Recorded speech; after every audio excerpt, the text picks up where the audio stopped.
Okay, so we're here with Kernow Geek, live role-playing enthusiast, tabletop wargamer, X-Wing pilot, co-owner of his own live role-playing business. So thanks for being on the show.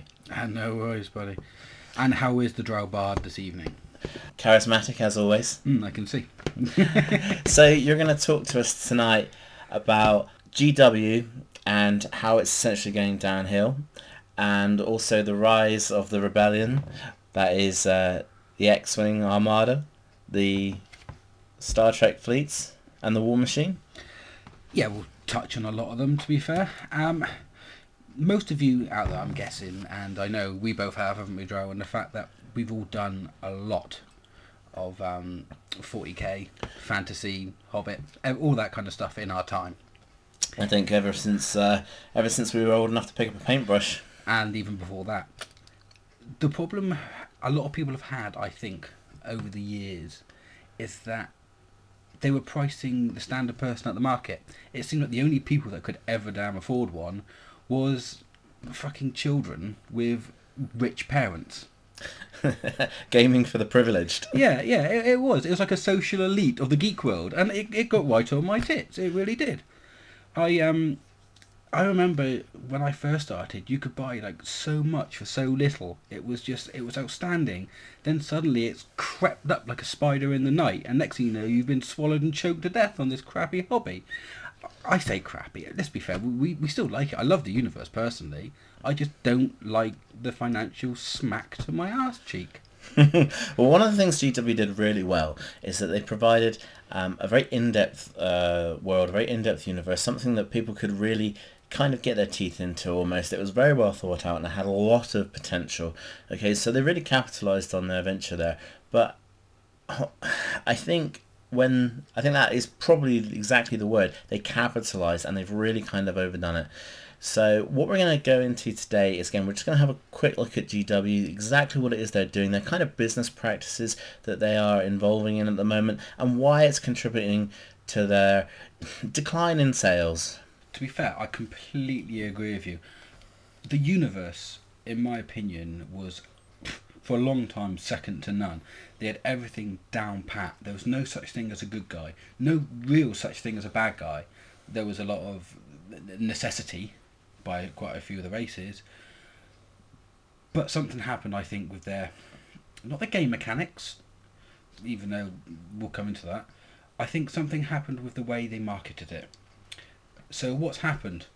You've got other games which have crept up almost from nowhere, and if you look at, let's say two of them, which are the big ones at the moment, which is mainly X-Wing stroke Armada, and Star Trek Attack Wing has made it quite big recently as well. You've got a whole universe there that they don't need to touch upon. The people already know this thing. Well, it's already pre-established. In fact, it's already been very much established since the late 1970s. So there's a lot of people who are already aware of these these already, like Star Wars, for example. Everyone's able to get on board with it so quickly because they already feel engaged in the universe. They want to play a part in that universe. And sometimes playing it on a computer game just doesn't quite cut it. You want to actually fly what you're flying as opposed to being told how you're flying it. And I think that has a big thing.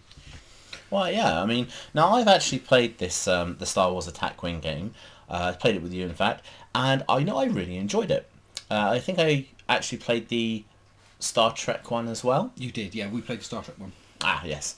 So yeah, and that was really good. I mean, what I really liked was the sort of the hidden mechanics where essentially you are taking your turn almost at the same time, so that you will have to change your strategy almost on the fly, if you can excuse the pun. It's not an all or nothing at all, and I think that's where a lot of these games have now come to an end. It seems like in a lot of GW games, one person takes a turn, then the other person takes a turn, and then most of the time you're just sitting back waiting. But in these, you tend to be active all the time. Whether you're attacking or defending, it's still a big action. You're constantly after that. You can't nip outside for a cigarette, as it were, You have to be there and have to be completely engaged. And the minute you start engaging your players, I believe, they start engaging back to the actual company. And this is, I think, been shown. if you look at a lot of these games, well, especially like when you look at X-Wing, the support behind it alone is phenomenal. Fancy Flight, who makes X-Wing, have done so much, not just to push their game, but to make sure that the players are enjoying the game. Tournaments are set up all over the world. They have a complete world tournament which is held once a year as well. And these tournaments, you generally pay like a couple of quid, depends on where you go to, obviously. But there's prizes to be won. You know, prizes you can't get anywhere else. Star Trek have been doing the same thing. Armada are doing the same thing. And I'm pretty sure you find things like War Machine will swiftly follow. It seems to be the way now. Well, this is the thing. I mean, you want, like you just said, you want to engage your audience. You want to make people feel almost special and that they're worthy of your product. And when you put things out there like a tournament, and you have like prizes that you can only get by going to those tournaments, you create that desire to want to go there, to want to do well, to want to bring your A game, so to speak, and then to earn something. You know. Yeah, and you then want to play other people, and you learn from other people. No longer is it just you and two mates playing in your mum's basement. You know, that side of the gaming system seems to be going, and it seems to be opening up to more of a general market. I think that's probably because you find that a lot of our, shall we say, geeky activities are coming into the mainstream at the moment. All thanks to Big Bang Theory on that one. I think so. Right, so what we're going to have a quick look at now is the pros and cons. We'll start off with the pros, and we'll go into, say, Armada, X-Wing, Attack Wing, sorry, and War Machine, Star Trek, and we'll just see how that compares with the GW product, and just what benefits you guys can have by considering investing in this kind of game. So, what would you say, KG, is your reasons for picking up this hobby? There's a few. Let's start off with the fact that it's fresh. It is a breath of fresh air in a very, very dingy, sweat-smelled room. It just seems to be something new which is out there, even though it's not new, and that's the brilliant thing about it. There's been people playing it for a long, long time, but they get new people joining every single day. One of the reasons that GW was as big as it was because everyone knew someone who played a GW product. So, naturally, everyone would gravitate to playing that. Since like Facebook and a few other social media sites are now have specific groups dedicated to this, people seem to be joining and finding what they really want to do. And a lot of people, especially a lot of people I've spoken to, seem to take things like X-Wing. We'll go with X-Wing because it's the biggest one at the moment. Makes sense. It has, it's knocked GW off the market. So it's knocked GW off the top spot on, Yeah. on the for should we say tabletop hobbies? Yeah. Yeah, for sure. Obviously, GW is still there and they're still going strong. I couldn't comment on how strong they're going because even though they release their figures, they can be a little bit secretive about things. But what we do know is that GW held that spot for a long, long time. Now they don't hold it. And I think there's a slight fear factor going on in there with them. But why get, let's say, X-Wing? Even if you're not a Star Wars fan, you could appreciate this game.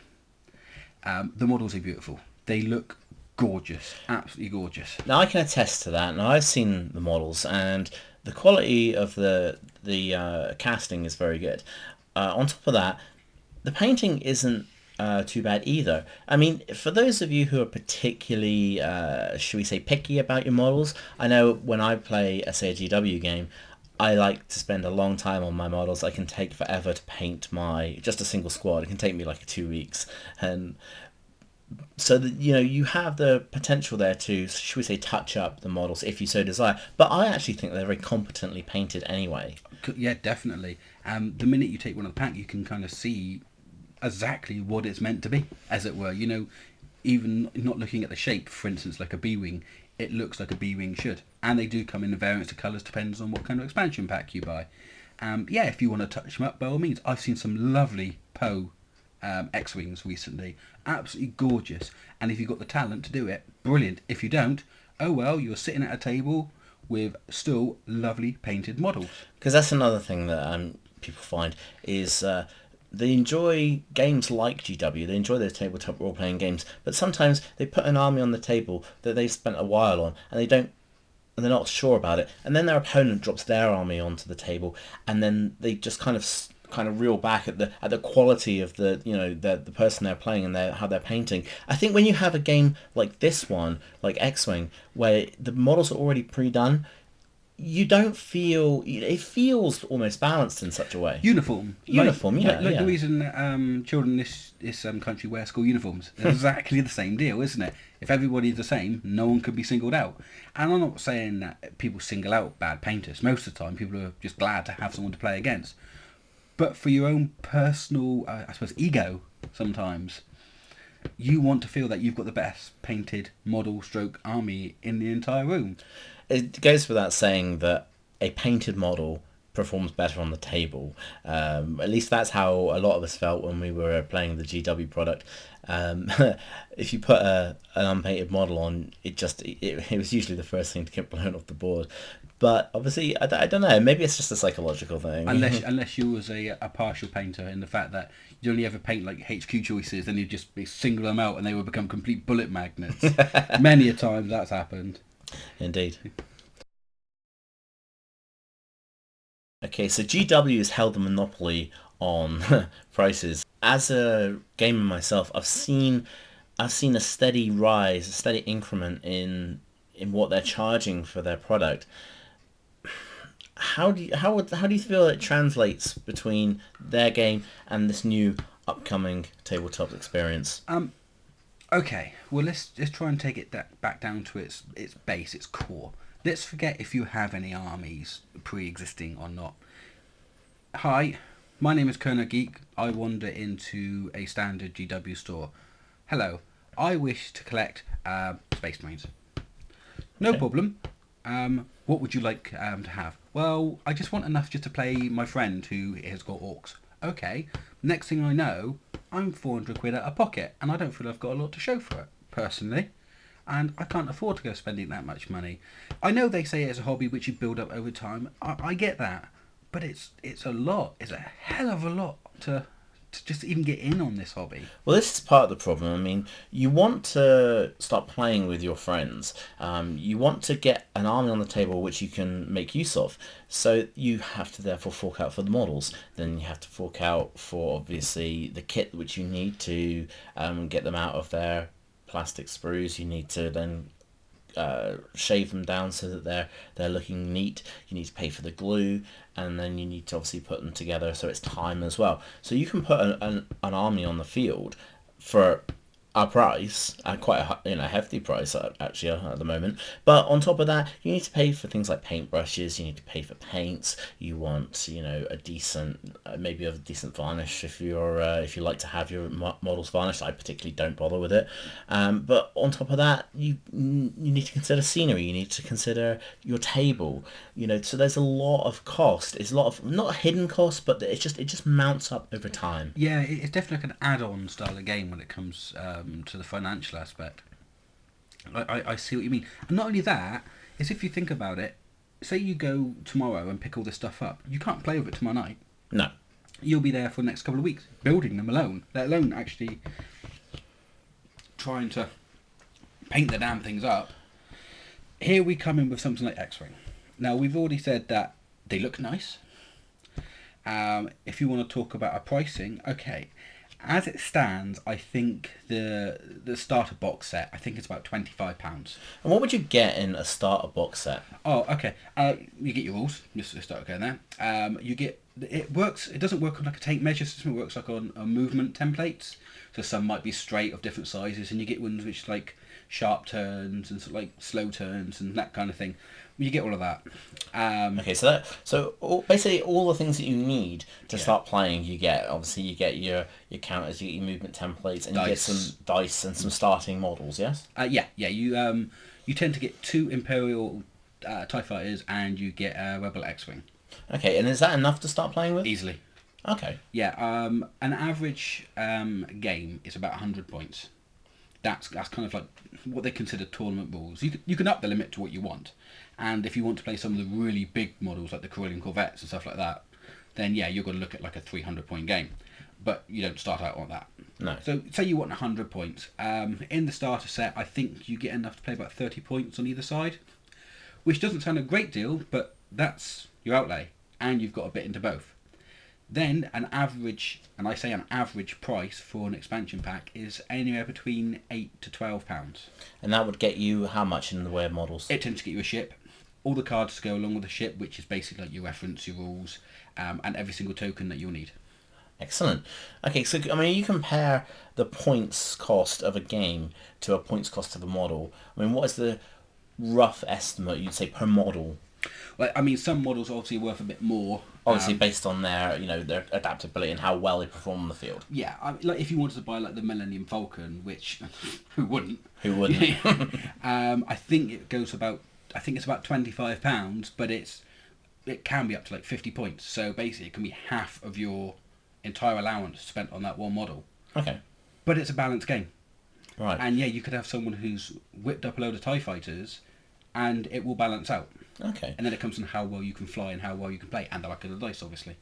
Because when you compare this again, I know obviously we're going to use GW, but then again, this is majority of what we're talking about is GW and how it follows its gaming rules. You take a game like obviously 40k, you have a points allowance usually between say 1,000 to 1,500 points. That's usually what they allow, and you think, well, okay, so you can get quite a big, a big battle on the go.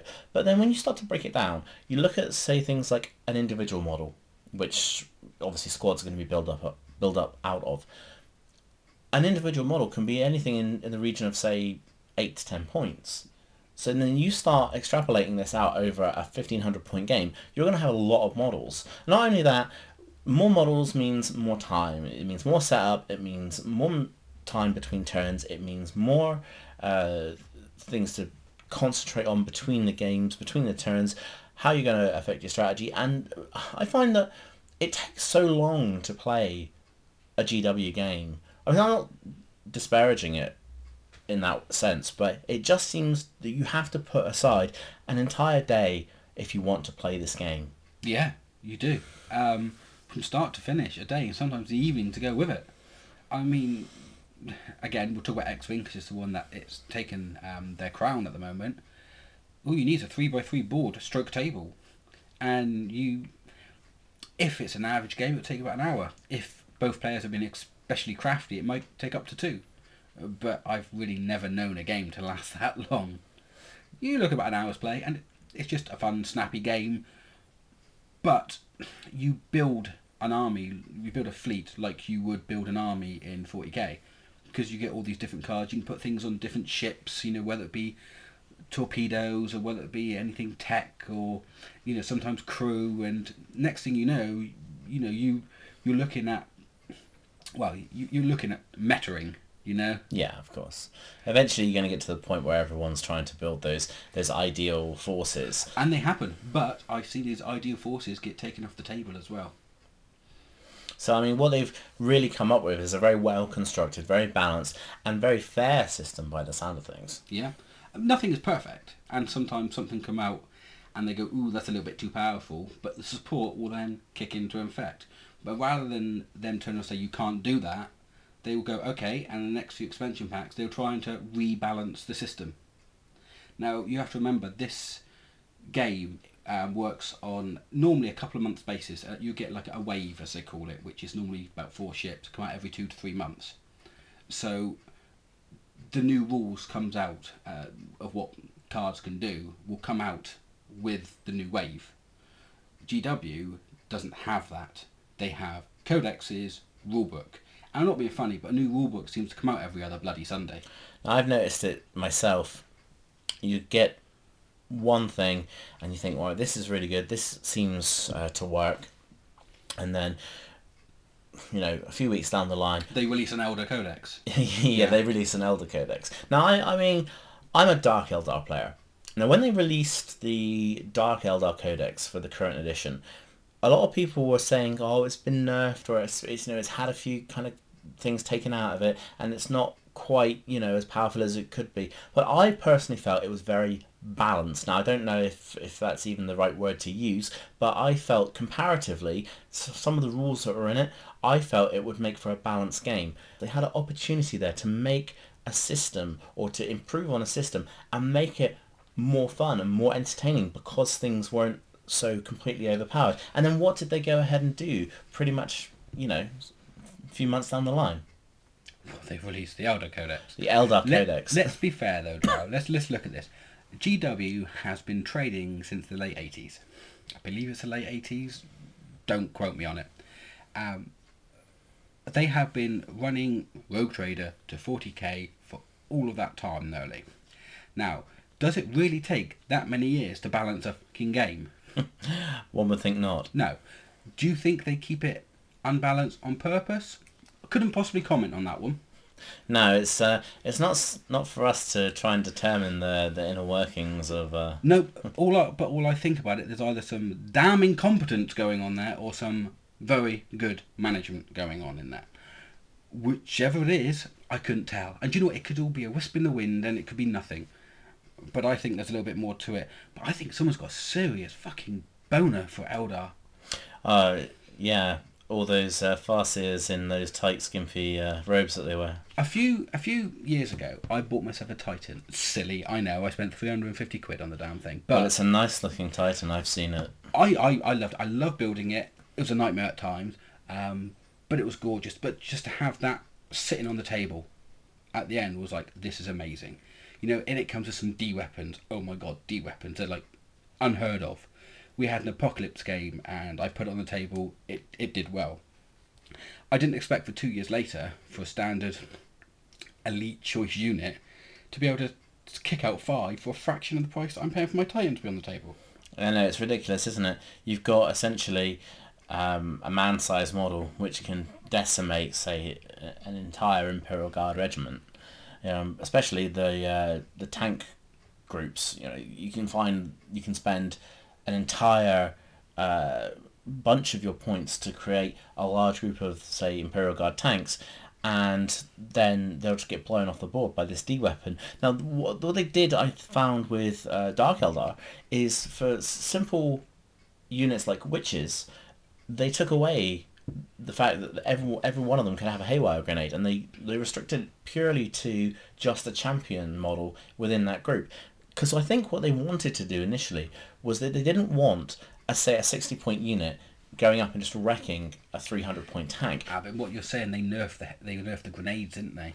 Well, it's not so much the grenades; it's the amount of models that can have them. I mean, you take this squad and you just run it up.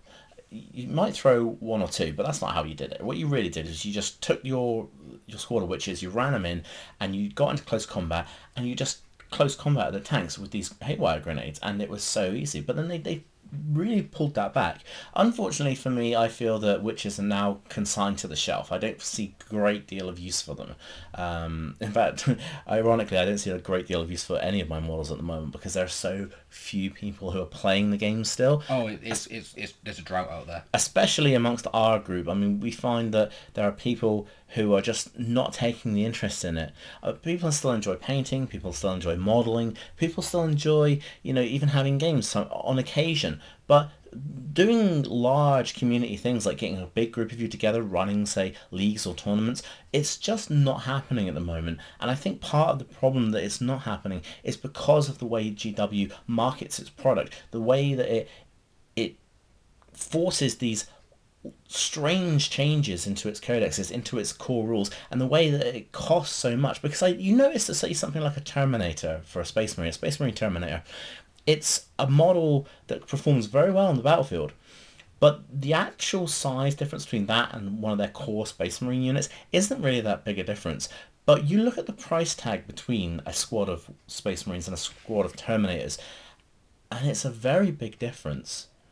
One would even go as far to say that they judge their pricing based on tabletop performance. I completely agree. I think if it's worth more in points, it's worth more in pounds. I couldn't have said it better myself. Okay, there is one little thing that I actually wanted to tack on here. Again, it's in response to GW, and what I found is that they did actually have a chance to kind of capitalise on this slow build, if you want to call it, this slow progressive budget gaming, because they had some really great games in the past. They had Necromunda, which I loved. It was one of my Adored Necromunda. Necromunda was one of my favourite games. Not only was it a game where you had only say like 8 or so models. You bought the pack, and that was pretty much all you needed. You bought the pack, you bought the rules, your opponent bought their pack, you had some dice, and then you could play that. But you also felt invested in the game because you obviously had a progression going on. You had the potential for development, and each person, each individual model felt like a character in and of itself, and you were encouraged to make them your own characters. And they also did this with the game Mordheim. I don't know if you ever played it or if you ever remember playing it. That wasn't the fantasy It version was a of it. fantasy version of Necromunda, essentially, yes. And it was a game that I really loved. Again, it was plastic models, but they did still have the leather ones. But Necromunda I think, was all metal models anyway. But that's neither here nor there. The fact of the matter remains is what they had was a very good system where you could game on a budget. Yeah, I mean, if you're going to go down that route, look at some of the others they had. Man of War, which was the fantasy ship, almost like the fleets. They had the Dark Future, which is an old Mad Max style game. They had Blood Bowl I was and going to say Blood Dungeon Bowl. Bowl. And Blood Bowl apparently is going to get re-released, which I'm quite excited by Well, actually. they started to make a bit of a thing about it for the digital market. It's come out with consoles, hasn't it, I think recently? it has, yes. I think you can even get like an app for it now. Weirdly, you know. And of course, there was the popular Battlefleet Gothic. I had Battlefleet Gothic, never played it. Epic was another one as well, but that wasn't so much on the budget side of things, but it was still cheaper than getting the 40k side of things. Well, yeah. But this is the problem. You said about the budget side. If you look at all these ones, what we said like Mordenheim, Necromunda, Man of War, Blood Bowl, you need one person, and only one person ever had to buy the main game. You only need one board or one set of scenery. To be fair, we had about 3 or 4 sets of Necromunda scenery, but that's by the way. But then you'd only ever need to get like one, maybe 2 of the box sets, and Yeah. you're sorted. What happens in 40k or now Age of Sigmar, or I've heard it called a lot of other things, but I won't dare repeat them now, is that if you look at, say, again, I've gotten into Space Marines myself. Isn't it like a huge market when you can get someone to buy the same product 8 or 9 times? Yeah. Yeah. You know, and that's why apparently they stopped their old roleplay, as in the tabletop RPG, all those years ago. They actually turned that into Necromunda. So I was told once, actually. Well, because that's what they did. I mean, because we actually have quite a popular Only War going at the moment. Obviously, there's role playing games like Only War. There's Black Crusade. There's Rogue Trader, Death Watch, and what was the other one? Dark Heresy, which are all very, very good. But this is something that GW gamers have been waiting for a very long time. Essentially, what it was what Necromunda was supposed to have been all those years ago. But even then, they knew that they could capitalize and they could get more money by selling it as a model-based tabletop game. Again, it's only normally the dungeon master that needs the main books or any books, and everyone else just sits around and plays. True. You know, whereas if you look at now what Dungeons and Dragons are doing, they've put it onto a multitude of platforms. Well, this is in response to their 5th edition, and as you probably know, I'm in the middle of doing a series on D&D basically through the ages. So obviously, you guys, if you're listening, stay tuned for that. There's going to be more. There's going to be more content to come. Check out my 4th edition and Why It's Stupid coming up, but that's for another time.